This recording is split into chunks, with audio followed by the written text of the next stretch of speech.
Welcome to the Spiritist Companion podcast. My name is Yuri Castro, and I'll be your companion on this journey where we study, reflect, and put Spiritist teachings into practice.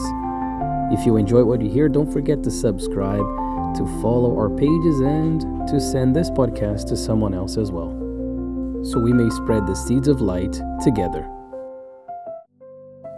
Today's topic comes from a short, almost easy to miss line in the first letter of Peter, the Apostle Peter, when he talks about turning away from evil and doing good, and he says, seek peace and follow it or pursue it. 4 verbs here, a handful of words in the imperative, and a demand that when we really stop to think about it is much harder than it sounds. Seek peace and pursue it. And what strikes me about Peter's word is the verb he chooses. First, he doesn't say wait for peace. He doesn't say find peace, simply, as if it were something we might stumble across one day. He says seek it, S-E-E-K, seek it. Seeking implies movement. It implies intention. It implies that peace isn't a state that happens to us when the circumstances finally align. It's something we build and have to keep building. And then comes the second part, because it's not just about seeking peace, it's pursuing it. That's why he says pursue it, as if peace, once found, could slip away if we don't stay close to it. I think that feels very honest about what it actually takes to live in peace. Don't you agree, my dear friends? Jesus, our dear Master Jesus, promised peace. In the Gospel of John, he said something that I think it's central to understanding what kind of peace we're actually talking about. When he says, peace I leave with you, my peace I give you. I do not give to you as the world gives. The world, our world, even nowadays, has a very specific way of understanding peace. It's the absence of problems. When everything is going well, we feel at peace. When money is in order, when the relationship is calm, the job is secure, when we have no conflicts, we say what? Oh, now I can breathe, now I found peace. Yet, Jesus here is talking about something different. He's talking about a peace that doesn't depend on external circumstances being under control. A peace that can coexist with the storm, not because the storm isn't real, but because it doesn't define the inner state of the person moving through it. That's the peace worth seeking, the one that Peter was talking about, and also the hardest one to cultivate, to pursue. Allan Kardec, in the book The Gospel According to Spiritism, chapter 9, he's going to make an observation that I think is quietly powerful when he says that meekness and patience are not signs of weakness, they are demonstrations of moral strength. That goes against sometimes what we tend to associate with strength, because we often assume that the person who pushes back hard, who confronts directly, who doesn't let things slide, that's the strong one. And the person who stays calm is giving in, is being weak, is letting the other side win.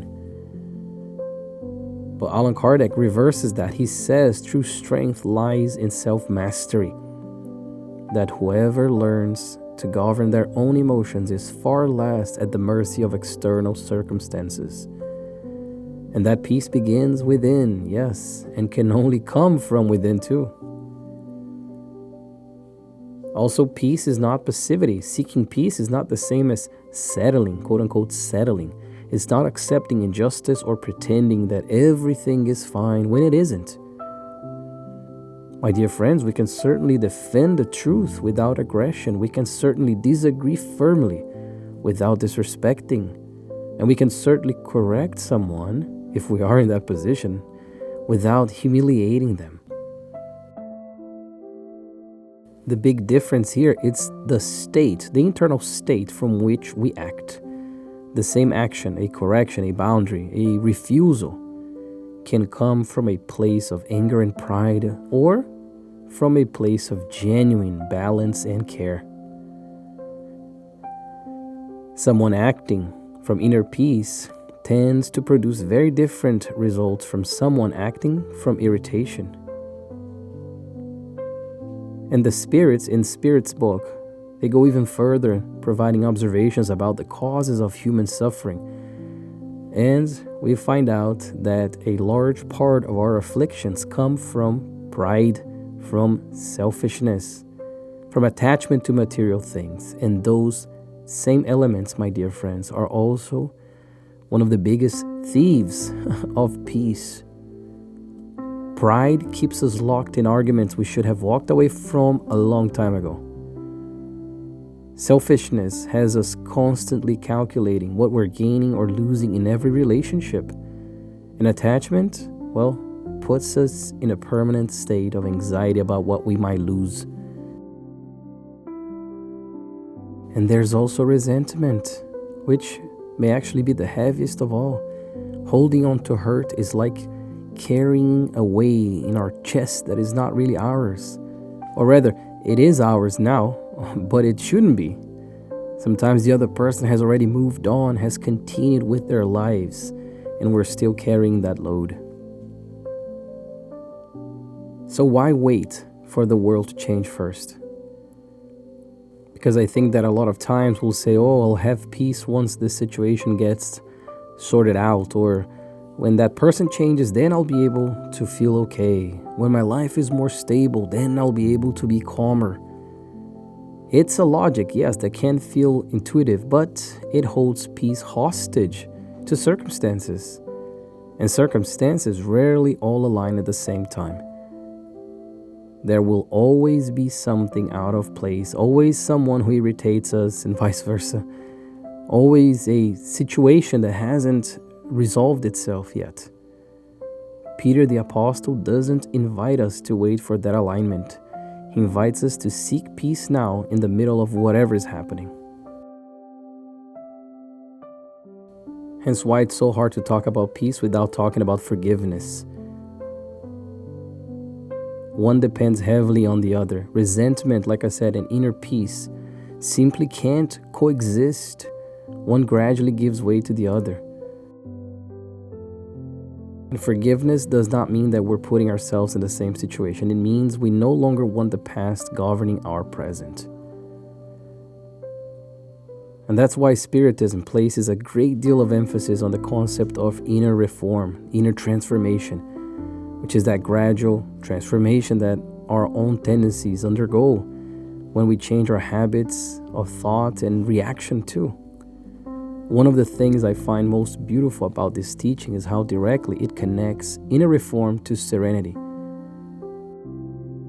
It's not that we should be more humble, more patient, more charitable necessarily out of a moral obligation. It's that these qualities, when genuinely cultivated, they produce peace. The person who develops humility suffers less when their pride is wounded. The person who develops benevolence carries less resentment, and the person who learns patience is less crushed by circumstances they cannot control. Peace is not only a spiritual goal, it's the natural result of a heart that is transforming. So how can we apply these teachings into our daily lives? Well, first, at work. Certain workplaces have an energy, we can even say, that constantly pulls toward competition, gossip, or positioning. Stepping out of that is a conscious choice. It's a conscious choice not to feed what we know will cost our inner peace. And it often means accepting that we may seem less interested in certain types of conversation, and that's fine. Also in traffic, I know it sounds small at first, but traffic is a laboratory for how we actually are on the inside. The question Spiritism invites us to ask isn't who's right, but is it worth trading my peace for? On social media too, as I always bring it here, because we live in a time when every opinion seems to demand a response, every provocation seems to call for a reaction. But knowing when to stay quiet is also a way of seeking peace. Not every battle needs to be fought, and not everyone who disagrees with us is waiting to be convinced. Let's also think at home. Yes, an argument starts, as it does in any home at some point. Everyone wants to be right, the tone escalates. Suddenly, the conversation that started about something small has become about something else entirely. Seeking peace here and pursuing it in that moment can be as simple as lowering our own voice before asking the other person to lower theirs, or recognizing that now isn't the right moment and suggesting we come back to it later. Sometimes one fewer word prevents days of wear and trouble and storm. Also, lastly, with ourselves, maybe the most constant conflict is the internal one. We replay past mistakes, we anticipate future problems, hold ourselves accountable for things we can no longer change. Seeking peace with ourselves means learning to trust that we are in the process, that making mistakes is part of it, and that the same mercy we sometimes offer others is something we deserve as well. There's also something else, my dear friends, that I think we consistently underestimate: the effect of our own inner state on the people around us. Irritation spreads, everyone knows this. One agitated person in a room raises the temperature for everyone. But the opposite is also true. Someone who walks into a room carrying genuine calm changes the tone of the entire room. A quiet response in the middle of a heated argument can interrupt an entire escalation. It is never a small thing to be the calmest person in a tense room. My dear friends, Peter does not invite us to admire peace from a distance. He invites us to pursue it as something that requires movement, that can slip away if we're not paying attention, that needs to be actively sought every day. The world will keep offering reasons for irritation, anxiety, for conflict. That's not going to change. What can change is how we respond. And that change doesn't happen all at once. Of course not.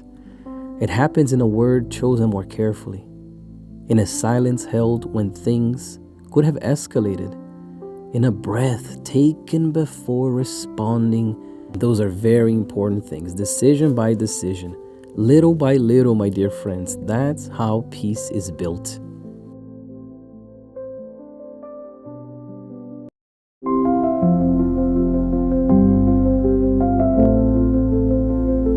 I'm so glad we reached the end of another episode. Thank you so much for joining me. I hope this resonated with you in some way.